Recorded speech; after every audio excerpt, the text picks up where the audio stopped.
இந்த நாளின் தியானத்திற்காக நாம் எடுத்துக்கொண்ட பரிசுத்த வேதாகமத்தினுடைய பகுதி யாத்ராகம் புஸ்தகம் 20ஆம் அதிகாரம் 6வது வசனம்.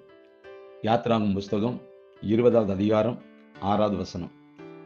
என்னிடத்தில் அன்பு கூர்ந்து என் கற்பனைகளை கைக்கொள்ளுகிறவர்களுக்கோ 1000 தலைமுறை மட்டும் இரக்கம் செய்கிறவராய் இருக்கிறேன் என்று இந்த வசனத்தில் நாம் வாசிக்கிறோம். கர்த்தருடைய கற்பனைகளுக்கு கீழ்ப்படியாமல், வசனத்தை கை கொள்ளாமல் அவரிடத்தில் வந்து இரக்கம் செய்யும் என்று கேட்டால் இரக்கம் கிடைப்பதில்லை. ஆனால் அதே நேரம் கர்த்தருக்கு பயந்து அவருடைய கற்பனைகளை கை கொள்ளும் போது கர்த்தர் 1000 தலைமுறைக்கும் இரக்கம் செய்கிறவராய் இருக்கிறார்.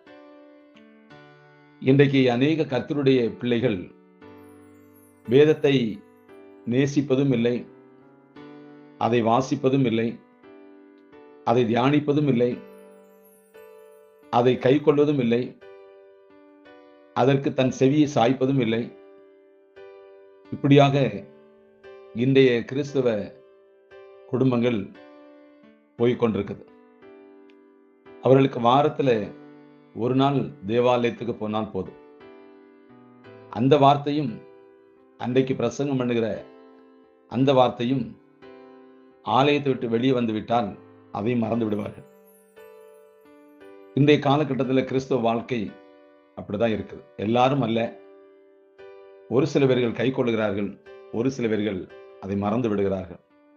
ஏதோ ஒரு பாரம்பரியம், ஏதோ ஒரு கடமை, அப்படிதான் அதை எடுத்துக்கொள்றாங்க.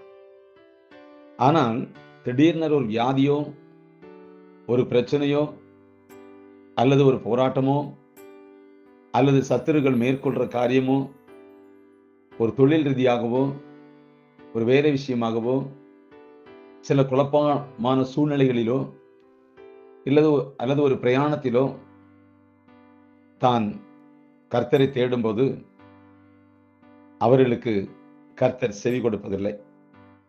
அப்படின்னா இரக்கம் செய்வது இல்லை. இரக்கம் ஒரு பெரிய காரியம். நாம பாவிகளாய் இருக்கையில் நம்ம மேல அன்பு கூர்ந்தபடினால அந்த இரக்கம் வெளிப்பட்டது. ஆனால் இது கர்த்தருடைய பிள்ளைகளுக்கு தெரியல. அந்த அன்பு எப்படி வெளிப்பட்டது? கல்வாரி சிலுவையில் வெளிப்பட்டது. அந்த இரக்கம் எப்படி வெளிப்பட்டது? கல்வாரி சிலுவையில் வெளிப்பட்டது. உங்களுக்காகவும் எனக்காகவும் பாருங்க, நம்மேல் வைத்த இரக்கத்தின்படி அந்த இரக்கத்தை வெளி காமிக்கணும்ல. அந்த இரக்கம் குமாரன் மூலமாக கல்வாரி சிலுவையில வெளிப்பட்டது.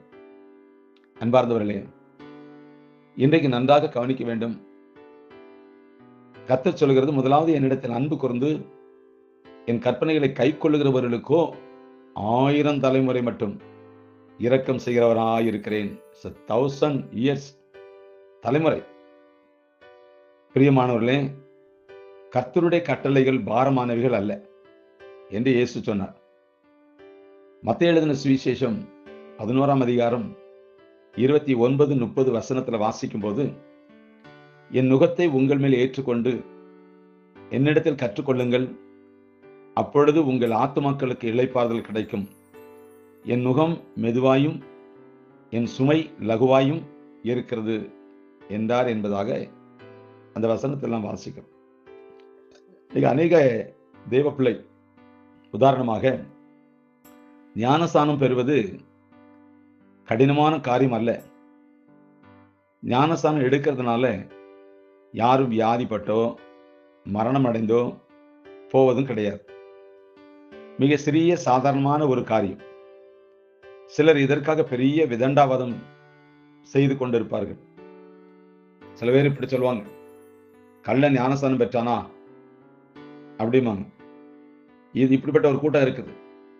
முழுக்க ஞானஸ்நானம் இயேசு பெற்றாரே, கள்ளனை பார்க்க வேண்டிய அவசியம் இல்லையே, இயேசு தானே நமக்காக இந்த பூமியில வந்து 30 வயசுல ஞானஸ்நானம் பெற்று 3.5 ஆண்டு காலங்கள் ஊழியம் செய்து கல்வாரி சிலுவையில தம்மை ஒப்புக் கொடுத்தாரே.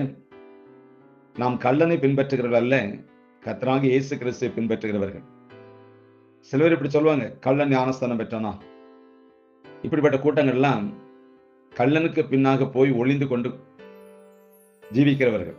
தவிர கிறிஸ்து தன்னை தாழ்த்தி ஞானஸ்தானம் பெற்றாரே, அவருடைய அடிச்சோடை பின்பற்றுவன் என்று கொஞ்சமும் எண்ணுகிறதில்லை.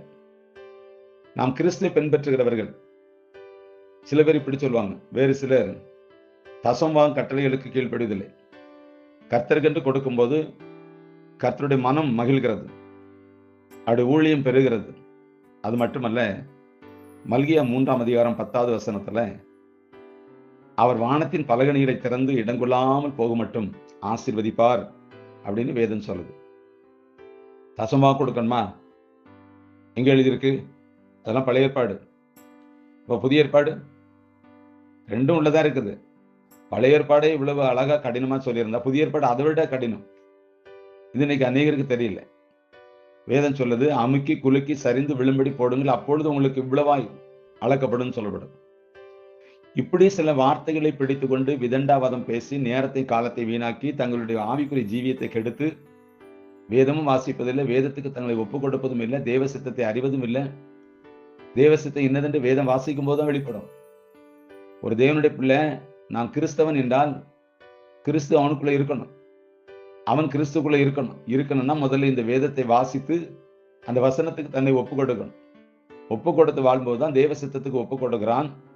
அப்போது அவன் கூப்பிடும்போது கர்த்தர் அவனுக்கு இரக்கத்தை காண்பிக்கிறார். ஞானஸ்தானம் தசமபாகம் மட்டுமல்ல, வேதத்தில் உள்ள 10 கட்டளைகளையும் நாம் நிறைவேற்றும்படியாக அழைக்கப்பட்டிருக்கிறோம். அன்றைக்கு தேவன் ஆபிரகாமை அழைத்தார். ஆபிரகாம் தேவன் அவருக்கு கொடுத்த கட்டளைகளுக்கு கீழ்ப்படிந்து தன் தகப்பனின் தன் தாய் வீட்டாரை விட்டுவிட்டு கர்த்தர் தனக்கு காண்பித்த தேசத்துக்கு புறப்பட்டார் என்று ஆதியாகமம் 12:1 வாசிக்கிறோம். கர்த்தரனை அழைத்தார், அவன் கீழ்ப்படிந்தான், அவன் புறப்பட்டு போனான். அடிமை பெண்ணை விட்டு விடும்படி சொல்லும்போது, ஆகாரை விட்டு விடும்போது சொல்லும்போது கர்த்தருடைய வார்த்தை கீழ்ப்படிந்தான். அந்த கீழ்ப்படிதல், கர்த்தருடைய வசந்த கீழ்ப்படிதல் ரொம்ப முக்கியம். முதலாவது கர்த்தரனை புறப்பட்டு போன்னு சொன்ன புறப்பட்டு போனான். இரண்டாவது அடிமை பெண்ணாகி ஆகார் தன்னுடைய வீட்டில் இருக்கும்போது பிரச்சனைகள் உருவாகுனதுனால அதை தள்ளிவிடு அப்படின்னு சொல்லும்போது அதற்கு அவன் கீழ்ப்படிந்தான். எல்லாவற்றுக்கும் மேலாக ஆபிரகாம் தன் சொந்த மகனை பலி செலுத்த கர்த்தர் சொன்ன போது அது எவ்வளவோ மனவேதனையை கொடுத்த போதிலும் அதிலேயும் கர்த்தருடைய வார்த்தைக்கு கீழ்ப்படிந்தான் என்று ஆதியாகமம் 22:1-2 வாசிக்கிறோம். பிரியமானவர்களே, ஆகவே கர்த்தர் ஆபிரகாமை தன் சிநேகிதன் என்று அழைத்து ஆபிரகாமோடு அவன் சந்ததியோடு நித்திய உடன்படிக்கை செய்தார் என்று நாம் வாசிக்கிறோம். ஆனால் ஆதாம் ஏவாளை பாருங்கள், அவர்கள் கர்த்தருடைய வார்த்தைக்கு கீழ்ப்படியாமல் சாத்தானுடைய வஞ்சக வார்த்தைகளினால் மயங்கி போனார்கள். இதனால் எவ்வளவு பெரிய சாபம் வந்தது. தேவனுடைய இரக்கம் அவர்களுக்கு கிடைக்காமல் போயிற்று. அவர்கள் ஏதேன் தோட்டத்தை விட்டு துரத்தி விடப்பட்டார்கள் என்று வேதம் சொல்லுது. அவர்களுக்கு இரக்கம் கிடைக்கவில்லை. தேவனுடைய வார்த்தைக்கு கீழ்ப்படியாதவர்களுக்கு தேவனுடைய இரக்கம் கிடைப்பதே இல்லை. ஆதாம் ஏவாள் ஏதேன் தோட்டத்தை விட்டு துரத்தி விடப்பட்டார்கள். தேவனுடைய பிள்ளைகளே, கர்த்தருடைய கட்டளைகள் சிறியதோ பெரியதோ அதற்கு கீழ்ப்படியுங்கள். தேவனுடைய இரக்கத்தை நீங்கள் நிச்சயமாய் பெறுவீர்கள். இன்னைக்கு அநேக கிறிஸ்தவ வாழ்க்கையில பாரம்பரியமாக ஒரு சபைக்கு போறாங்க, ஒரு தேவாலயத்துக்கு போறாங்க. அது ரோமன் கத்தோலிக்க திருச்சபையா இருந்தாலும் சரி, சிஎஸ்சியா இருந்தாலும் சரி, அது பெந்தேகோஸ்தா இருந்தாலும் சரி, பாரம்பரியமாய் போய் ஒரு பதிலும் கிடைக்காது. எனக்கு அன்பார்ந்தவர்களே, தினமும் வேதத்தை வாசியுங்கள். அந்த வசனம் உங்களோட பேசும். எந்த வசனம் உங்களோட பேசுதோ அதுக்கு கீழ்ப்படியுங்கள். கீழ்ப்படிந்து நடங்கள். அதை உங்க வாழ்க்கையில அபியாசப்படுத்துங்கள். அந்த வார்த்தை கொண்டுதான் கர்த்தர் உங்களோடு கூட இடைப்படுவார். நீங்கள் குறிப்பிட்ட காலத்துல, ஆபத்து காலத்திலோ இல்ல தேழ்வின் காலத்திலோ ஏதோ ஒரு காலத்துல உங்களுக்கு இரக்கம் அவசியம் தேவை. அந்த நேரத்துல நீங்க கூப்பிடும்போது கர்த்தர் உங்களுக்கு இரக்கம் செய்வார். அது 1-2 தலைமுறை அல்ல, 1000 தலைமுறைக்கும் நான் இரக்கம் செய்கிறவராய் இருக்கிறேன் என்று சொல்லி ஆண்டவராக இயேசு கிறிஸ்து சொல்லுகிறார். அன்பார்ந்தவர்களே, மனிதன் இறங்க மாட்டான். மனுஷன்ட்ட போய் இரக்கத்தை எதிர்பார்க்க முடியாது. மனுஷிட்ட போய் இரக்கத்தை பார்க்க முடியாது. சொந்த பந்தங்களுக்கு பார்க்க முடியாது. வேலை செய்யற இடத்துல இரக்கம் கிடையாது. இன்னைக்கு எல்லாருடைய இறுதியுமா அக்கிரமத்தினால் நிறைஞ்சு போச்சு. இரக்கம் கிடைப்பது கஷ்டம். ஒரு சில பேர்கள் கர்த்தருக்குள்ளாக இருந்தால் உங்களுக்கு இரக்கம் கிடைக்கலாம். ஒரு சிலருடைய உள்ளத்துல கர்த்தர் பேசினால் இரக்கம் கிடைக்கலாம், இல்லைன்னா கஷ்டம். அதனால இந்த நாளிலும் இந்த வேத வசனத்தை வாசிப்பது அன்பு கூர்ந்து வாசிங்கள். அவரிடத்தில் முதல்ல அன்பு கூறுங்கள். அப்படி வசனத்தை கை கொள்ளுங்கள். நிச்சயமாகவே நீங்கள் கூப்பிடும் போது கர்த்தர் உங்களுக்கு பதில் கொடுப்பார். கர்த்தர் உங்களை ஆசீர்வதிப்பார். God bless you.